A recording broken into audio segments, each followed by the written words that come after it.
Et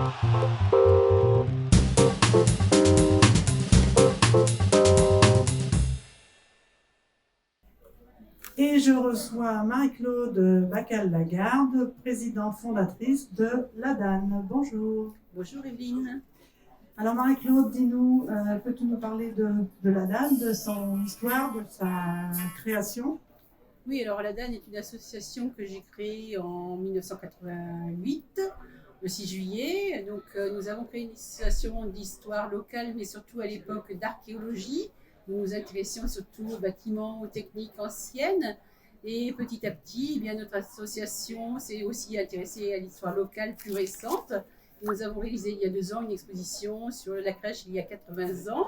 Et nous continuons bien sûr sur notre lancée avec la conservation d'objets anciens qui se trouvent 11 rue de l'Aumônerie, à l'Aumônerie donc, du XVe siècle, qui sera accessible au public les 16 et 17 septembre prochains, les après-midi. Et donc, comment fonctionne cette association à base de bénévolat? Alors, l'association est constituée d'une quarantaine de bénévoles. Qui œuvrent soit à la crèche, mais également en dehors de la cité, puisque nous avons une petite antenne à Saint-Mexan-l'École. Et puis nous avons des groupes qui travaillent sur les recherches dans les souterrains, dans le nord des Vendées et dans différents endroits. Et nous créons un bulletin annuel qui permet de ressortir toutes les découvertes qui ont été faites récemment. Et donc le siège de l'ADAN, il se trouve où? Alors le siège de l'ADAN est à la crèche, bien sûr, dans notre siège social dans l'Aumônerie de la ville du Pont-de-Vaux, 11 rue de l'Aumônerie. Qui sera ouverte pour les journées patrimoine. Tout à fait, donc nous ouvrons les 2 après-midi, le samedi et le dimanche, de 14h à 18h, avec une visite commentée à 15h, une à 16h, une à 17h, visite commentée gratuite du bâtiment. À noter que Marie-Claude Bacal-Lagarde fait partie du comité patrimoine créé sur la crèche. Et ce groupe composé de 6 à 8 personnes a créé des randonnées patrimoine, c'est ça?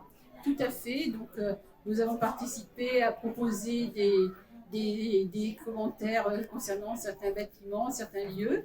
Et puis, le comité était l'occasion d'échanger avec d'autres personnes de l'association ou en dehors de l'association. Et je crois qu'il a été créé un joli quiz qui sort à l'occasion des Journées du patrimoine. Voilà, que nous vous invitons à participer à ce quiz et à le déposer à la mairie. Le résultat du quiz sera révélé à l'ADAN le dimanche 17 septembre à 18h. Voilà, on vous y attend.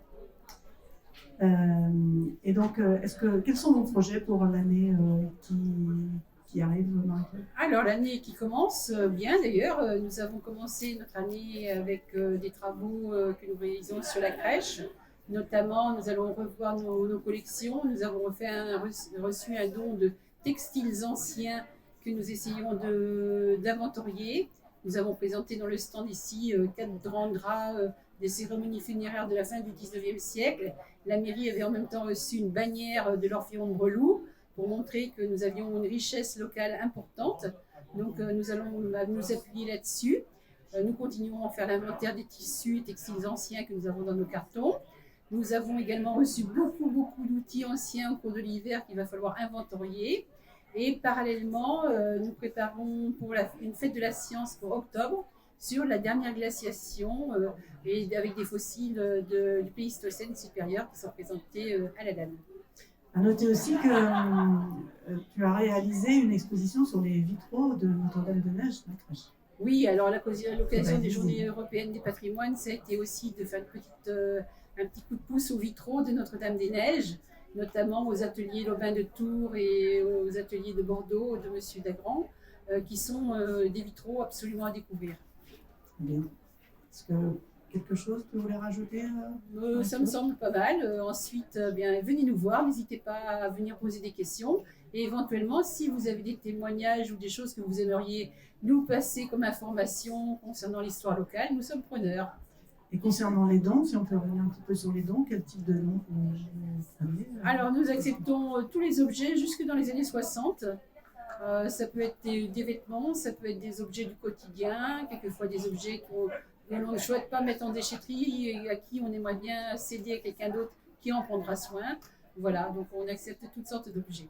En tout cas, on peut tout proposer. Et puis, voilà, ensuite, nous disons oui ou non selon notre place, parce qu'on nous a proposé une année une locomobile que nous avons refusée parce que nous n'avons pas la place pour la mettre. Merci Marie-Claude Bacalaga. Merci, bonne journée. Merci.